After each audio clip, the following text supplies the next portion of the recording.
Hello, this is Eric Ford, and this is another installation of our series on strategic management. In particular, today we're going to talk about strategic leadership, and I'm delighted to say we've got a legend of yacht racing with us to talk about leadership and that profession, and a little bit about the sport and how the sport has evolved over time from being something that was purely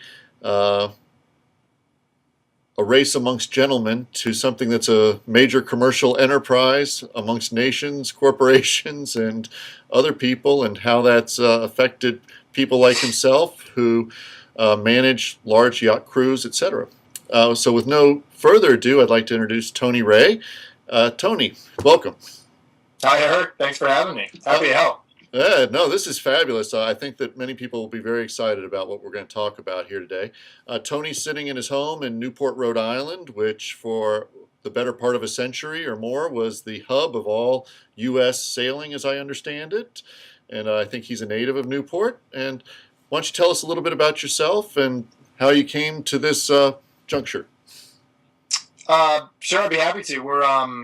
I'm 43 years old. I'm a professional sailor, and been doing this full time since the early to mid 90s. And I moved here after college. I went to Connecticut College and graduated in 1990. And the sport I grew up with was sailing. It was the only sport I was any good at as a kid, and I stuck with it. And I was fortunate that professional sailing sort of grew as a possibility, as a way to make a career at the same time that I was growing with it. So it's really only been since sort of the late 80s where it's been really an opportunity. And it's the sport I just kind of stuck with. My dad got me into it as a kid, and I loved racing small boats, which you all do when you learn how to sail. If you're fortunate to live near a coast or a lake or something, and I just sort of stuck with it, and I got interested in the Olympics, and I did some training for that. And then there's some competitive college racing that I did in the late 80s when I wasn't studying. And I tried a number of times to go to the Olympics, and I ended up going finally as a coach in 2004 in Athens.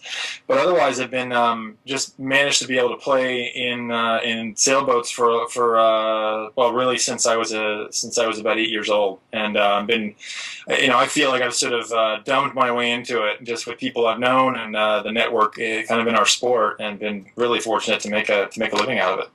Outstanding. Well, I noticed that you get to go to places like St. Bart's, Sardinia, all over the world, racing every manner of yacht, many types that I'd never heard of, Wally yachts, apparently, or something along those lines, as well as the super yachts, the Nespresso series, all of these things that I'd never heard of. And I sort of considered myself a amateur in terms of my interest level. I mean, I liked watching the races, and I lived in New Orleans when the Olympic team came out of New Orleans. Okay. So we watched a lot of yacht racing on the bayous and lakes there. Can you tell us a little bit about what it is you do now for a living? Yeah, it's it's funny when I meet people on airplanes or wherever, they sort of ask, well, so what is it you do? Where are you going? And it's a funny thing to try to explain it to a non-sailor. A sport is something everybody sort of understands. It's a boat. It's got sails, and like anything, you can race them. You can race cars and lawnmowers, and you can race boats. And what I do is I work for either sponsors or for private individuals that just like to race. And I've had some pretty good opportunities with both. Typically what most of my clients are private individuals who own the boats, and it's their recreation. It's what they do for fun.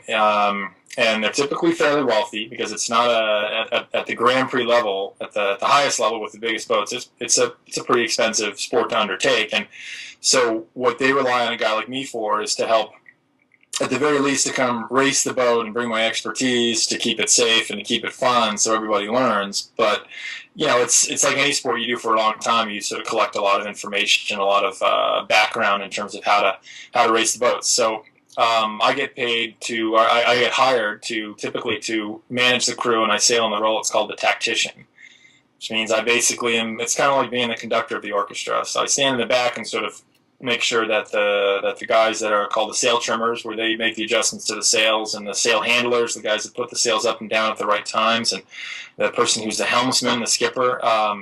I basically coordinate all of that before and during the race, and then I do a little debrief afterwards. So sometimes it's a bit like a player coach role, but most of the time during the race, I'm sort of calling the shots in terms of where we're going to put the boat on the race course. That's on the sailing side, and then the other side of it is I do quite a lot of management of the teams, which means organizing, moving the boat around, maintaining the boat, doing the budget and purchasing, and there's a lot that's behind the scenes. It's a bit like race cars. You get on the track and you see them going around and around. Well, there's an enormous amount of work, as we all know, that goes behind that, with mechanics and with sponsors and with testing tires and aerodynamics and stuff. That's all happening with sailboats too. Not quite at the same level, but with something larger like the America's Cup, I've been fortunate to be involved with 3 of those in the past, and then I'm a cog in a much larger wheel, where you get a team of 80 to 100 people all working towards a common goal, and that has its own interest too. So anyway, there's some sort of that sort of gives you an idea of the range of what I do in the sport.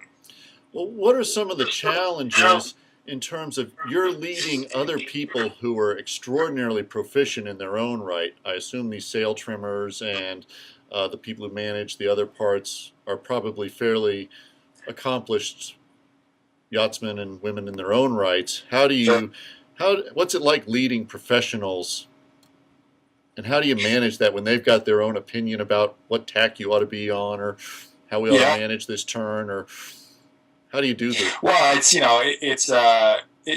interesting point. I think typically if I'm as I've grown up in the sport, I become more and more of a manager or of a leader of the teams that I'm on, and probably the best way to describe it is that if I'm the one building the team, then I always look to make sure I've got guys and girls who are, first of all, proficient at the job that we're looking for, and they've got to be fit, and they've got to be strong, they got to be smart, they have to be experienced in that specific role, but they also ideally have to be able to be soldiers, and it's important. The other expression that we use often is to have chiefs and Indians, and on a boat, at least on a crew for a race boat, which can be anywhere from 4 people up to 25 people, depending on the size of boat I race.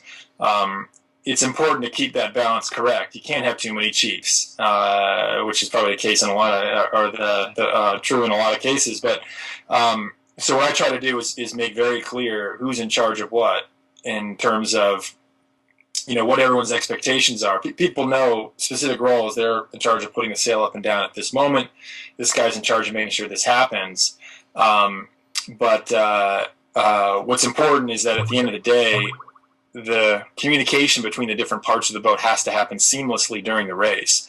The other thing that's critical is that there has to be a pretty open meeting afterwards where we can all agree on what we as a group or as individuals did right or wrong, and then just get better for the next day. So, if I've done my job right, I can bring a team on board for a client where we already recognize who leads and how it happens, and so that there aren't any big conflicts when we actually start racing. If there are conflicts, which can happen sometimes, then you just have to nip it in the bud and deal with it straight away so that the next day you go out and those issues aren't there anymore.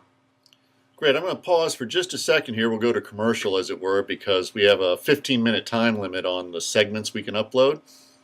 And we'll come back in just a second, and I'll ask Tony some other questions about his leadership style.